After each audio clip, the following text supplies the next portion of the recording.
Radio Ouyela. Hein? C'est-à-dire aussi révélé. Il y a Momonikanda. Hein? Parce que là, il y a Congo. Apollo Congo. Bawan.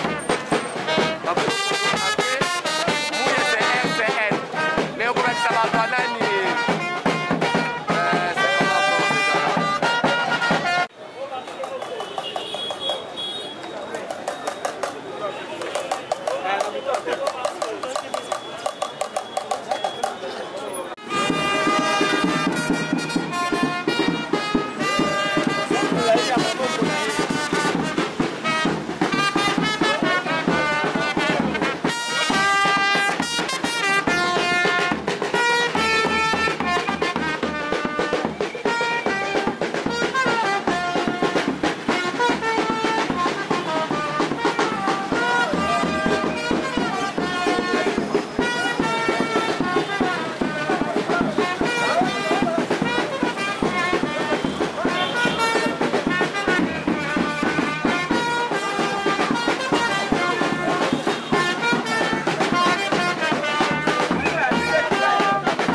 Salão ficar.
Déclaration.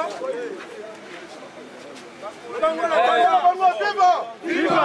SCP viva! Viva! Vive dans la jeunesse viva! Viva! SN viva! Viva! En tout cas, on s'en fait savoir le cordon, il y a SCP, quelle sont les déclarations? Ah, tant que mémo a aussi place. On tombe à terre, Malembe, Kimia. Vous devez regarder le peuple.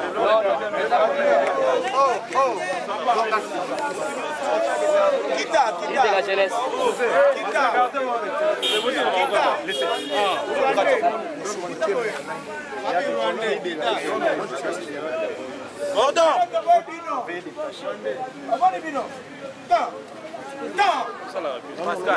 Pascal.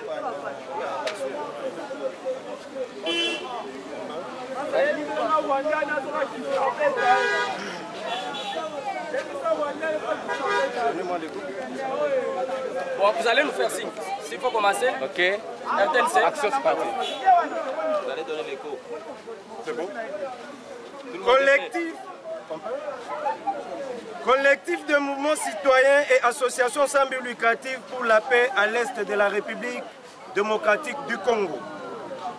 Mémorandum adressé à son Excellence, Monsieur le Président de la République, chef de l'État, avec l'expression de nos hommages le plus déférents. Excellence, Monsieur le Président de la République, chef de l'État, nous, collectif de mouvements citoyens et associations sans but lucratif pour la paix à l'est de la République démocratique du Congo, considérant les dernières tensions entre notre pays et le Rwanda sur le plan diplomatique, sécuritaire, notamment les tueries de nos compatriotes par le mouvement du 23 mars, M23 en cycle, ADF et autres mouvements étrangers dans la partie est de notre pays, à Ituri, au nord Kivu et au sud Kivu. Eu égard à ce qui précède, avons jugé impérieux d'adresser à ce jour, du 4 juin 2022, ce présent mémorandum à votre Excellence, tout en félicitant votre décision de revendication des révocations de certains officiers des forces armées de la République démocratique du Congo, traîtres. Notre mémorandum s'articule autour de points ci-après. 1. Sur le plan sécuritaire, nous demandons 1. Les renforcements de l'effectif des militaires au Nord Kivu et à Ituri. 2. L'équipement adéquat de FARDC. 3. L'amélioration des conditions salariales de FARDC. 4. L'organisation de patrouilles mixtes, police, FARDC et leaders d'opinion. 5. Renforcement des effectifs militaires et policiers dans le groupement chefferie et secteur en proie par la guerre. 6. Une collaboration avec certaines nations amies pour un prêt d'armes afin de contourner l'embargo. 2. Sur le plan diplomatique, nous demandons 1. La non-intégration du mouvement du 23 mars 2023, EDF et autres mouvements négatifs dans le rang des forces armées de la République démocratique du Congo. 2. L'expulsion immédiate de l'ambassadeur du Rwanda accrédité en République démocratique du Congo nous avons cité M. Vincent Karega. 3. La formation de jeunes dans les rangs des FARDC. 3. Sur le plan politique, fédérer toutes les forces politiques du pays autour de FARDC pour un soutien total. 2. Mettre en place une politique médiatique favorable aux prouesses des forces armées de la République démocratique du Congo. Convaincu que le présent mémorandum retiendra l'attention particulière de votre Excellence, les collectifs vous rassurent de son soutien et de sa disponibilité pour vous accompagner dans ce processus de paix, votre cheval de bataille. Ainsi fait à Kinshasa le 4 juin 2022 pour les collectifs et les collectifs ont signé. Très rapidement, Lingala. Moi, Lingala d'abord. Lingala. Moi, synthèse. Moi, résumé la Lingala. Ce qui a tangué à Woloba. Ah, ça va résumer la Lingala. Ça va résumer. Longola chapeau. Zoma moi Sima. Ok, c'est bon. Tous les gars. Tous les gars.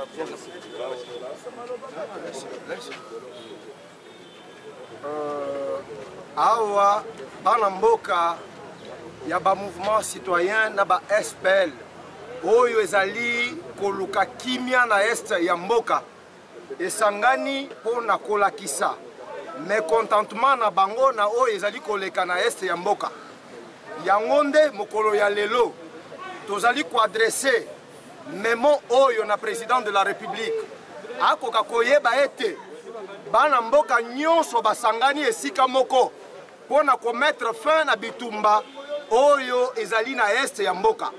Tozali kosenga na président de la République en tant que garant de la nation ayeba ete biso nyonso toboyi intégration ya mouvement M23 na armée régulière na biso. Toboyi intégration ya AFDL na ADF na ba mouvement mosusu oyo ezali koluka nyamu na kati ya este ya Congo bakoka ko intégrer te armée régulière parce que bango wana nde bazali ko komisa biso toujours na ba problème yango nde tozali kosenga na chef de l'État akoka kolanda maloba oyo ya bayimboka oyo bazali kotelemela intégration ya ba mouvement nyonso rebelle oyo ezali kosenga ekota parce que ezali pona koinfiltrer mboka na biso pona kocontinue kosala biso mabe tina moi ya lelo.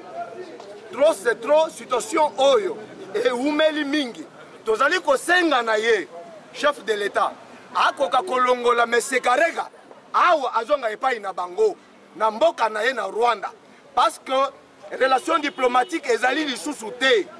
Trop c'est trop, les Congolais ont pendant plus de 20 ans, guerre régnait toujours dans Mboka, dans Bisso, dans la République démocratique du Congo.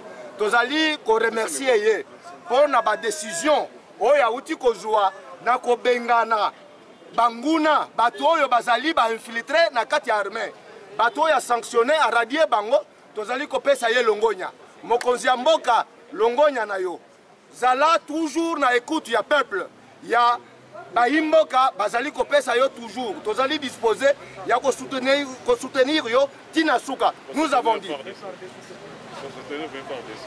nous soutenons le FARDC, nous soutenons les forces armées congolaises, nous soutenons les services de renseignement, nous soutenons la police nationale. Tozali simanabino bayimboka bo continuer tokati na ngambo ya Rwanda.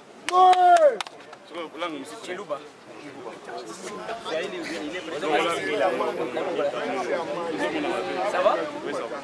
Bon, tous les gars. Chiluba. C'est bon. Congo. Vous faites seulement signe. Ouais.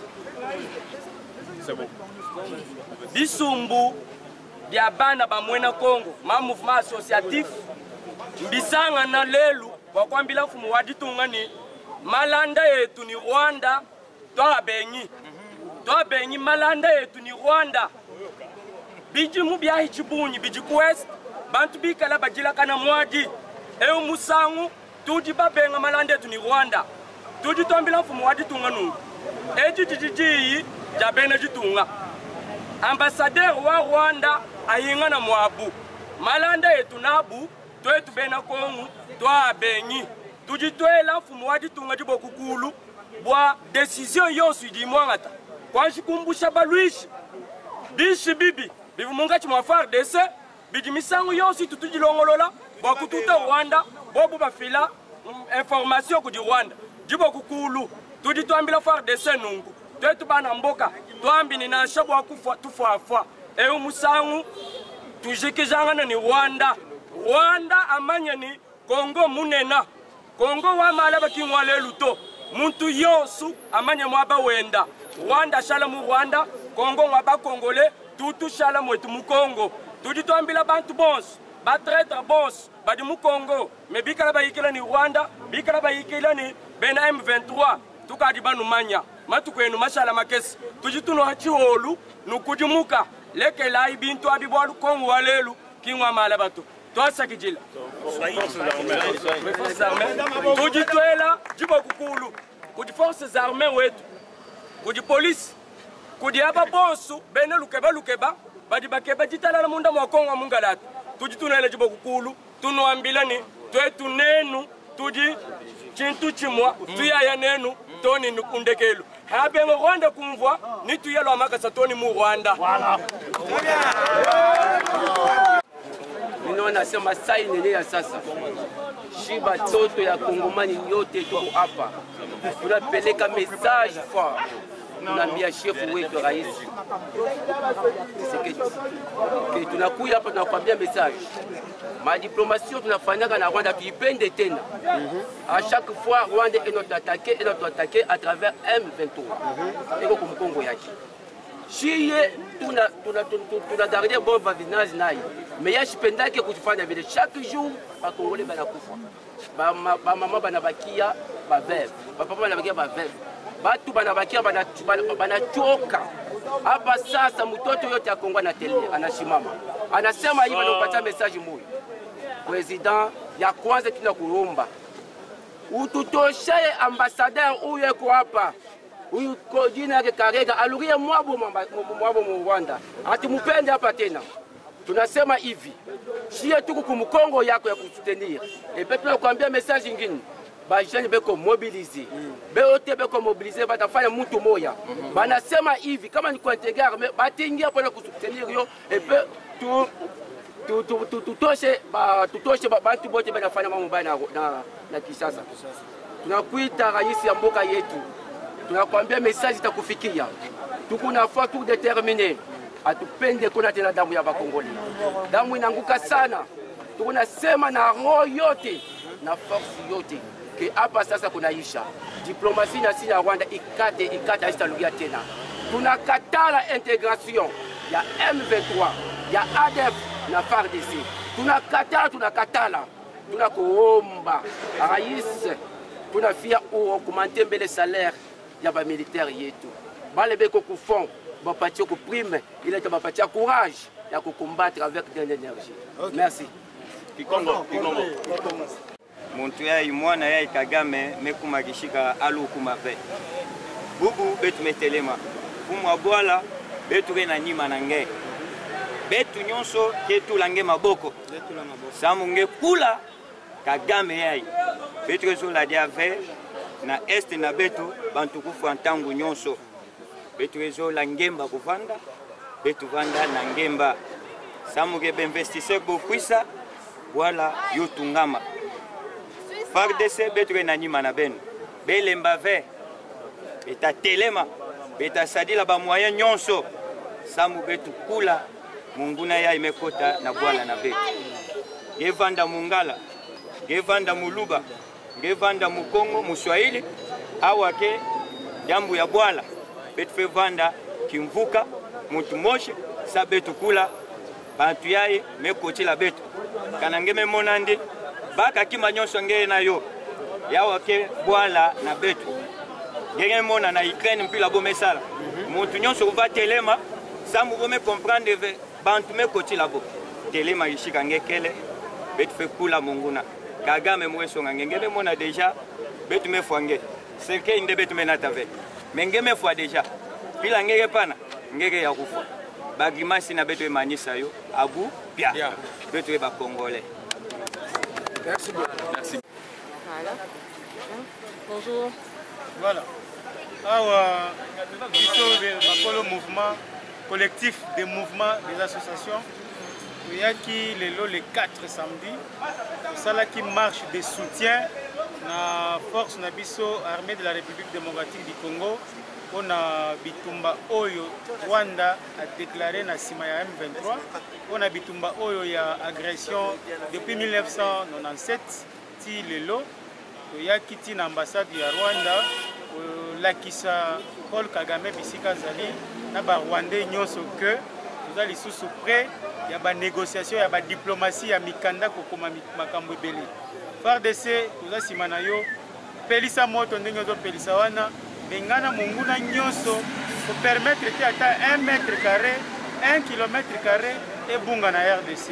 Nous avons félicité le président de la République Nabiso Félix Antoine Tshisekedi pour la décision d'abord il y a pour radier ba hypocrite, ba traître na armée oyo baradiaki. Alors, toza simana yo président de la République yo zala wana diplomatie na Rwanda katanga. Soutenir FARDC na kobakisela ye mois salaire. Biso collectif ya ba association ya société civile tozali déterminé ya kokende liboso ya ko soutenir ba force nyonso na ba effort ya FARDC. Voilà pourquoi lelo totambola kina ba asbel ebele ba mouvement citoyen bazasi mananga awa ozomona bango pona koloba ensemble tona Congo et tomboma ensemble pona paix en République démocratique du Congo Mukongo Muluba Muswahili Matutu ozali biso nyonso lisanga moko pona Congo moko. Qu'est-ce qui prouve que ba commando ba longoli ba bengani ba mokatra wana nini ezo lakisa ke bango nde baza ba traître? Voilà, ce qui omoni journaliste ba étude et salamaki ba enquête et salamaki depuis longtemps. Alors tant que président a commis à cause de décision wana ya kolongola bango après avoir ko luka ko entendre bango ba approuver sur décision il y a conseil de sécurité proposition na bango basali mokonzi mboka ke na armée tala batu oyo baza complice na ba fuite d'information na biso nyonso. Yango wana décision mokonzi mboka ezala na recours te. Makambo ya kokende o bakosala recours na cour de cassation ezalaka te. La parole du chef c'est déjà la loi et tikali bongo balongwa na armée. Biso nyonso totelemi Fatibe eto Fatibe engulupa batutu basima na yo baboye négociation bakongolais baboye négociation depuis Mobutu Kabila le fils Kabila le père na 3 ans na yo combien de bato bakufi na Rwanda toboye négociation ko elo nini esilaka te mbula mabanga ebete esili Jésus-Christ ayebisa biso ka kosonga ti lelo azonga te elo nini ekatanaka te toboyi fini la récréation tolimi bakongolais bozonga na mboka na biso Rwanda eza eloko moke boye bazonga epai bango biso twana eloko tolukaka epai na bango te abu pia barwandais tu bozonga epai na bino opération kanga rwandais congolais d'élite zonga na mboka na yo o mboka na biso eza bomengo tu eza Rwanda na eloko te Rwanda zo bénéficier na mboka na biso so boza mayele bozonga na mboka na biso message gratuit yango wana Fachi Beton population nyonso omoni yango merci.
Viens tout droit, viens tout droit.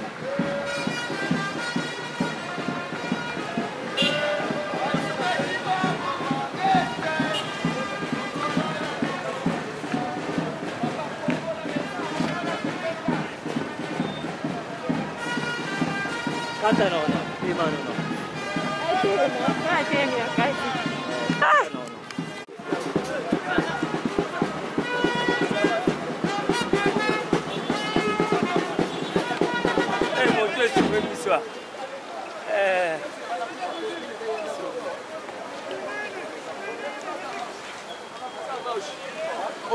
Ça marche.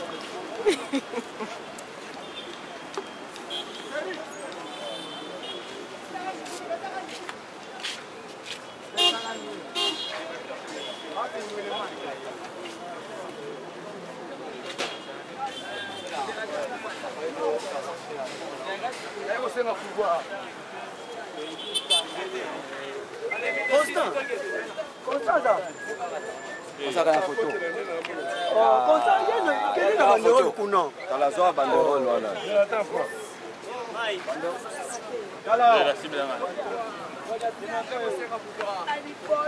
Petit canard, les canards, c'est ma pouvoir.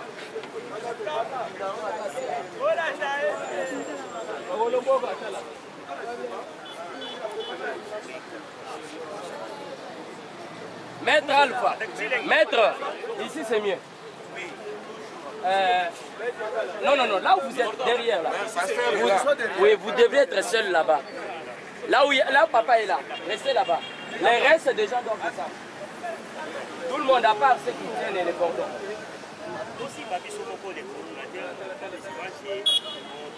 Les restes, c'est Gordon, David.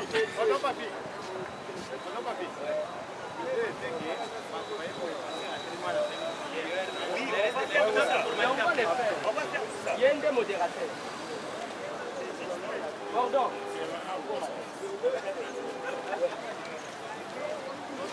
Les restes,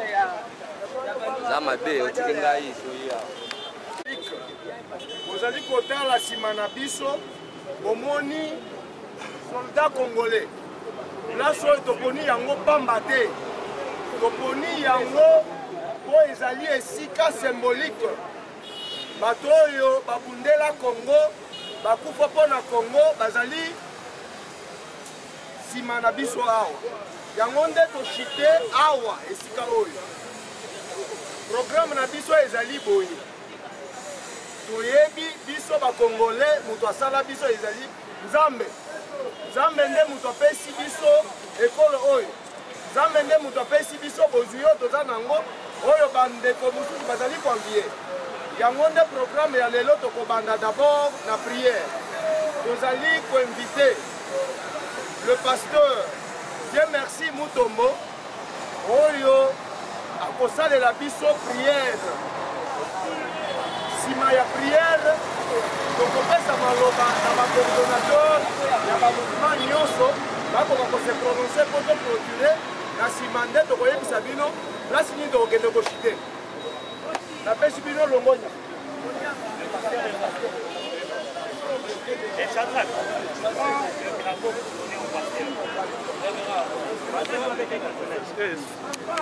mokolo lelo yo obongisaki ete bana na yo na lolenge tozali bana Kongo totelema lokola motu moko mpona kosambela mpona mboka oyo mpe kodefendre yango baoyo batelemi lelo mpe batamboli eza mpona kolakisa solidarité na bango na bandeko oyo bazali kokufa na este na bamilitaire FARDC oyo bazali en combat mpona kosoutenir mboka oyo yango totiki nyonso na maboko na yo batamboli kobanda ebandeli tino awa sans incident elakisi ete loboko na yo ezalaki likolo na bango yango na minute oyo tozotika ebandeli ya programe na maboko na yo mpe nyonso esalema conduit par ta grâce na kombo na yesu kristo bondeli po etolobi amen. S'il vous plaît, fanfare, hymne national.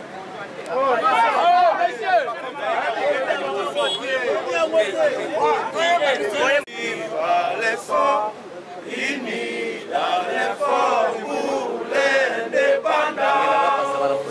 Laissons nos forts, donc encourbés, et pour les bons, prenons les plus belles élans dans la paix au peuple blanc.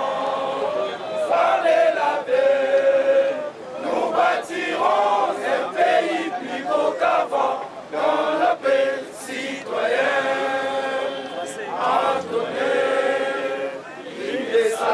De notre solidarité, fièrement saluer la même donne de notre souveraineté.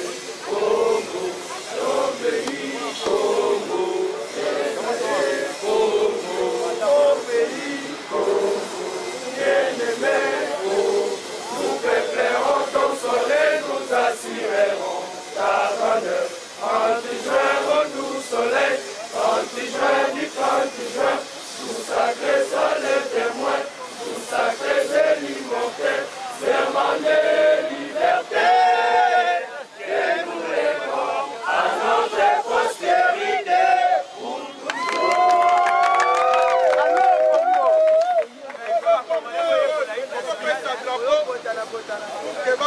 Symboliquement pour la boca.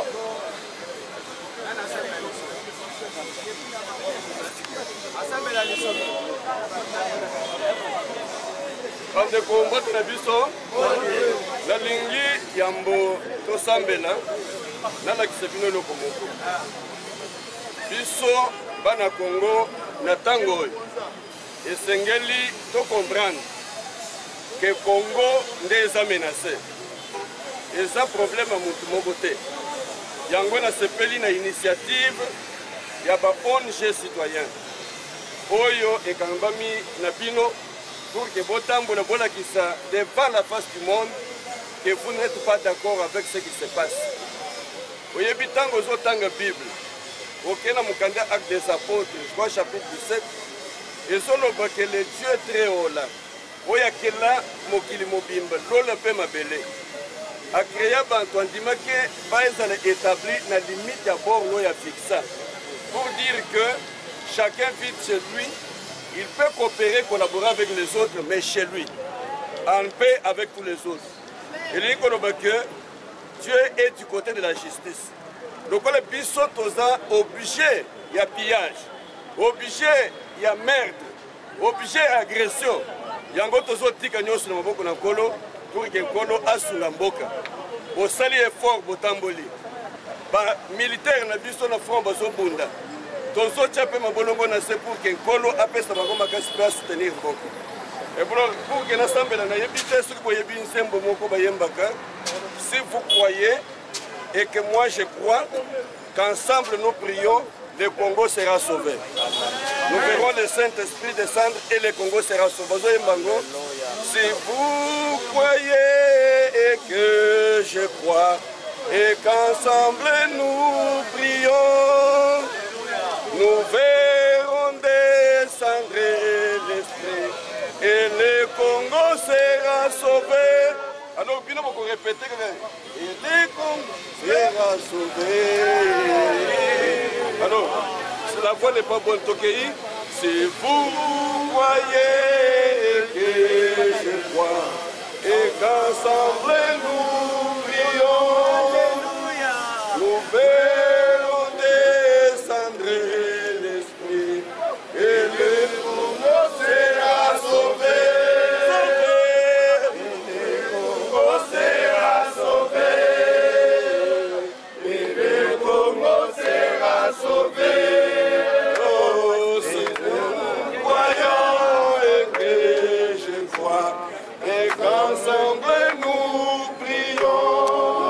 Oui, je suis le coordinateur national du mouvement citoyen Bakolo Congo.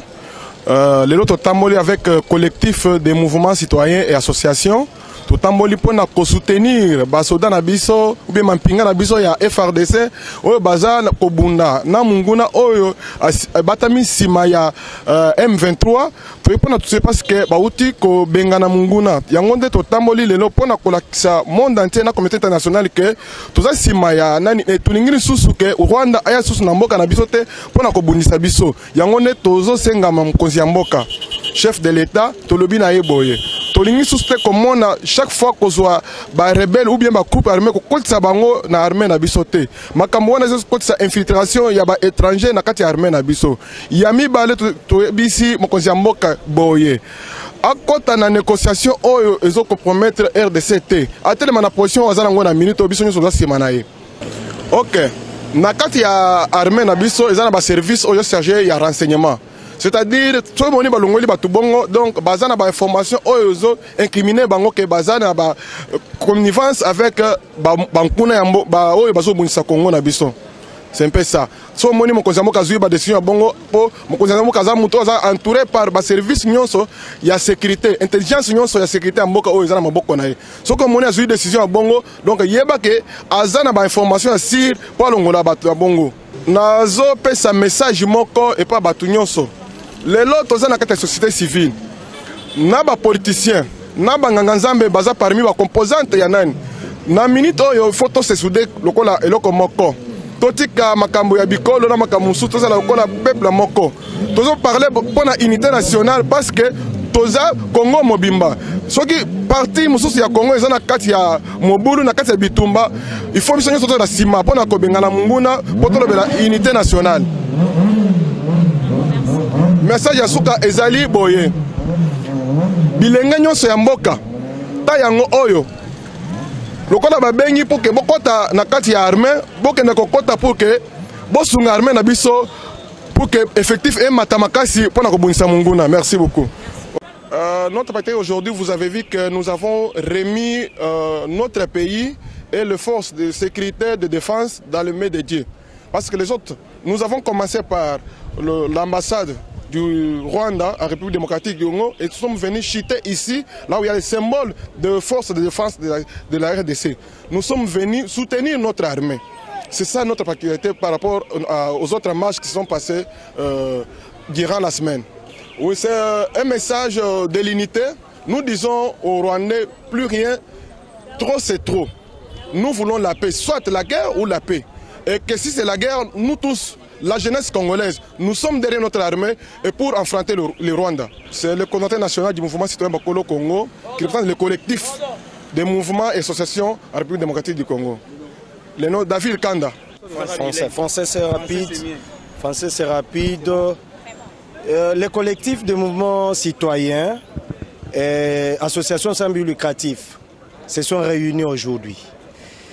Ils sont réunis pourquoi? C'est pour soutenir, donc organiser une marche de soutien d'abord au premier commandant suprême des forces armées de la République démocratique du Congo et de la police nationale. Nous citons Félix Antoine Tshisekedi Tshilombo, chef de l'État, président de la République démocratique du Congo, et en même temps soutenir nos forces armées de la République démocratique du Congo qui se trouvent pour le moment à l'est de la République. Nous avons cité les provinces d'Ituri, Nord et Sud Kivu. Laquelle marche, nous l'avons commencé par le point de départ, passant par l'ambassade de Rwanda pour chuter ici au point Forescom. C'est un message très fort. Passer par l'ambassade de Rwanda, c'était pour dire au chef de l'État d'expulser sans délai, sans préavis.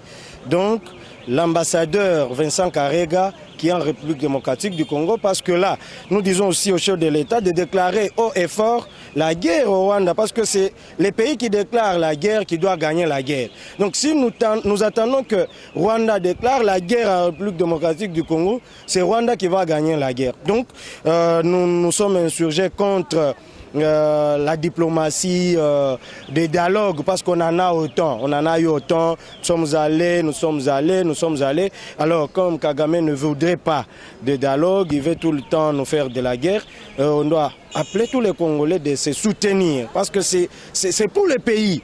On ne soutient pas le FARDC parce que non, c'est pour la cause de l'unité nationale. Ici, il n'y a pas d'opposants, il n'y a pas de pouvoir, il n'y a pas de société civile. Tous unis, nous nous mettons debout comme un seul homme pour attaquer le Rwanda. Et nous sommes capables pour déclarer la guerre au Rwanda.